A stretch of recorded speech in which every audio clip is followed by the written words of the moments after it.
குருவாயூர்பட்ட கருணை இருக்கு. சப்த சுரங்கள்ல ஸ்டார்ட் பண்ணும்போது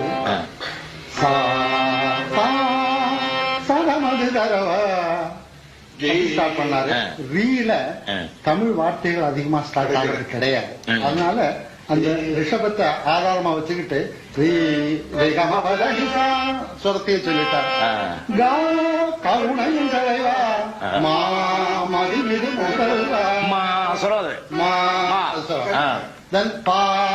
பரம்பொருள் இறைவா கனிமையில் வரவா நிறையரும் தரவா காயும் புவியேழும் கடலோடும் நலமாகும் படுவாரா அருள் தாரா